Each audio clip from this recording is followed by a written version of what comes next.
হযরতে ঈসা আলাইহিস সালাম সেজদায় পড়ে গিয়ে ডাক দিচ্ছেন রব্বুল আলামিন, হে আল্লাহ তাআলা, এই মুহূর্তে তোমার বান্দার আমার উম্মতেরা আমাকে একটা বড় ধরনের চ্যালেঞ্জ ছুড়ে দিয়েছে।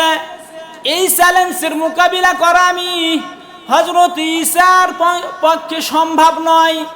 এই মুহূর্তে আপনার সাহায্য লাগবে।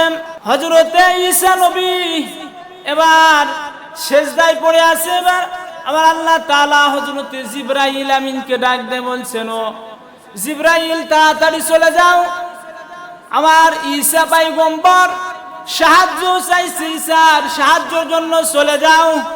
এবার আল্লাহর নবী ঈসার কাছে হযরত জিবরাইল আমিন এসে বলছেন, ও আল্লাহর নবী, মাথা উঠান, আল্লাহর সাহায্য চলে এসেছে। আপনার উম্মতেরা যে আপনাকে বড় চ্যালেঞ্জ ছুড়ে দিয়েছে, এই চ্যালেঞ্জের মোকাবিলা করার সময় এসে গেছে।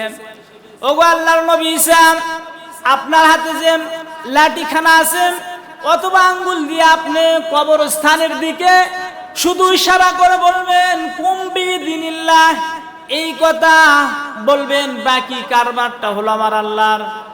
আমার প্রিয় ভাইয়েরা, আল্লাহর নবী হযরত ঈসা আলাইহিস সালাম সেজদা থেকে মাথা উঠায়া কবরের দিকে আঙ্গুল দিয়া অথবা লাঠি দিয়া ইশারা করে কুম বিদিনিল্লাহ বলার সঙ্গে সঙ্গে কবরস্থান থেকে একজন মানুষ জীবিত হয়ে সালাম দিচ্ছেন, আসসালামু আলাইকুম ইয়া ঈসা রুহুল্লাহ, ঈসা পয়গম্বর, আমার সালাম নাও আর আমার পক্ষ থেকে আপনি সালাম গ্রহণ করুন এবং আমার বাবার পক্ষ থেকে সালাম গ্রহণ করুন।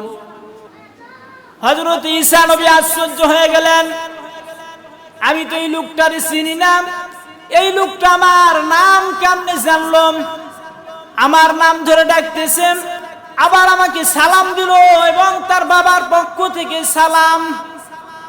আল্লাহর নবী ঈসা ডাক দিচ্ছেন, কে গো তুমি? জানি না, তুমি যে সালাম দিলে আমাকে, আবার তোমার বাবার পক্ষ থেকে সালাম দিলে, কেই বা তুমি? তোমার নাম কি জানি না, একটু তোমার নাম বলে দাও। আল্লাহর নবীর ঈসার প্রশ্নের জবাবে এবার উত্তর দিচ্ছেন, ওগো আল্লাহর নবী ঈসা, আমি হলাম, আমার নাম হলো হযরতে শাম আলাইহিস সালাম, আর আমার বাবার নাম হলো হযরতে নূহ আলাইহিস সালাম। আমি নূহ নবীর সন্তান। আমার জীবদ্দশায় আমার বাবা একদিন বলেছিলেন যে, ও শাম, তুমি তোমার মৃত্যুর পরে, তোমার যখন মৃত্যু হয়ে যাবে, মৃত্যুর প্রায় 4500 বছর পরে জামানার নবী ঈসা আলাইহিস সালামের মুজিজার কারণে তোমাকে আবার কবর হতে জীবিত হওয়া লাগবে। আমার প্রিয় ভাইয়েরা, আল্লাহর নবী ঈসাকে ডাক দিয়ে বলছেন, ও আল্লাহর নবী ঈসা, আজ থেকে 4500 বছর হয়ে গেল এই কবরে আমি শুয়ে আছি। আমি যখন জীবিত হলাম আমার বাবার কথা স্মরণ হয়ে গেল, যে আমার বাবা বলেছিলেন যে 4500 বছর পরে তোমাকে জীবিত হওয়া লাগবে ঈসার কারণে। আমি জানি যদি জীবিত হই তাহলে হযরত ঈসার মুজিজার কারণে জীবিত হব। আমি বুঝে নিয়েছি যখন জীবিত হয়েছি আপনি ঈসা নবী, ঈসা পয়গম্বরের মধ্যে কোনো সন্দেহ নাই। এবার হযরত ঈসা আলাইহিস সালাম বলছেন, ঠিক আছে শাম, বুঝলাম, তুমি যে 4500 বছর ধরে কবরে আছো, তোমার বাবা হলো হযরত নূহ আলাইহিস সালাম, এক নবী আর এক নবীর ভাই, সেই সূত্রে তুমি আমার ভাতিজা। ও আমার ভাতিজা, তুমি সত্যি করে বলে দাও তো, তুমি যে 4500 বছর কবরে আছো, দুই একটা কবরে থাকার মুজিজার কথা আমাকে জানাও। আল্লাহ নবী হযরত ঈসা আলাইহিস সালামের প্রশ্নের জবাবে শাম আলাইহিস সালাম বলছেন, ওগো আল্লাহর নবী ঈসা, আমার চাচা যান, আমি কি আপনাকে জানাবো?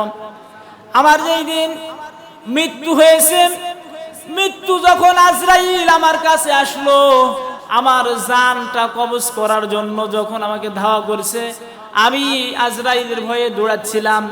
দৌড়াতে দৌড়াতে এক পর্যায়ে হযরতে আজরাইল আমার জান কবজ করার জন্য আমাকে ধরে ফেলেছেন। আমার রূহটা কবজ করার জন্য আমার শরীরে চাপ দিচ্ছেন। চাপ দিতে দিতে দিতে দিতে এক পর্যায়ে আমার কনিষ্ঠ আঙ্গুলির মাথা দিয়ে যখন আমার আত্মাটা বের হয়ে গেল, তখন থেকে আজ পর্যন্ত ৪৫০০ বছর ধরে এই কবরে শুয়ে আছি। এই ৪৫০০ বছর ধরে আমার মনে হয় যেন আমার এই ৩৬০টা জোড়া যে বডির ভিতরে আছে, এই ৩৬০টা জোড়ার মধ্যে কে যেন মাঝে মাঝেই পিটাচ্ছে। তাহলে চিন্তা করেন, মৃত্যু যন্ত্রণা কঠিন না সহজ? এত বড় মৃত্যু যন্ত্রণা কঠিন, যে মৃত্যু যন্ত্রণা এত ভয়াবহ। একজন নবী সন্তান হলো শাম, কিতাবের মধ্যে এসেছেন, অনেকে বলেছেন এই শাম হলো নবী অথবা নবীর সন্তান, নবী হোক অথবা নবীর সন্তান হোক। নবীর সন্তানের যদি এই অবস্থায় পরিণতি, এত মর্মান্ত যদি মৃত্যু যন্ত্রণা হয় আমার প্রিয় ভাইয়েরা, তাহলে আপনার আমার কি অবস্থা হতে পারে? আল্লাহর নবীর যেদিন মালাকুল মউত কাছে এসেছিলেন, নবীজির পর্যন্ত শরীর এতভাবে ঘেমে যাচ্ছিল, ঘামতে ঘামতে এক পর্যায়ে শরীরগুলো হযরত মা আয়েশা কপালগুলো, চোখ মুখগুলো, মোবারকগুলি মুছে দিচ্ছিলেন। হযরত মা আয়েশা জিজ্ঞেস করতেছেন যে ইয়া রাসূলুল্লাহ, ইয়া হাবিবাল্লাহ, আপনার শরীর কেন ঘামতেছেন? হযরত আয়েশার প্রশ্নের জবাবে আল্লাহর নবী বলছিলেন, ও আয়েশা, আমার দুনিয়া থেকে চলে যাওয়ার সময় হয়ে গেছে, আজরাইল আসতেছে, এজন্য আমার শরীর এত ঘামতেছে। আজরাইল যখন আল্লাহ রসুলের বুকের উপরে হাত উঠা দিয়েছেন, হাত উঠানোর সঙ্গে সঙ্গে নবীজি বলছেন, ও আজরাইল, তুমি তোমার হাতটা রাখলে না, উহুদ পাহাড় রাখলে? বলেন, নবীজির ক্ষেত্রে যদি এটা হয়, তাহলে আমাদের ক্ষেত্রে কি হবে? আমি আর সময় নিতে চাচ্ছি না, এই কয়েক মিনিট আপনাদের সামনে বক্তব্য রাখলাম, আপনাদেরকে বিরক্ত করলাম, কারণ আমি আপনাদের এলাকার সন্তান। এই ওয়াজটা ভিডিও হচ্ছে, তাই আমি এই ৫-১০ মিনিট কথা বললাম, তাছাড়া বলতাম না। যেহেতু ভাইয়েরা আসছেন দূর দূরান্ত থেকে, ভাইয়েরা কথা বলবেন। তো এখন আপনাদের সামনে আলোচনা নিয়ে আসতেছেন আমার ১৪ ভাই মাওলানা মোহাম্মদ মিলন হুসাইন। ওনার বাসা হলো আপনার এই থানতলা পার হয়ে চকগুড়ি হাটের আশেপাশে।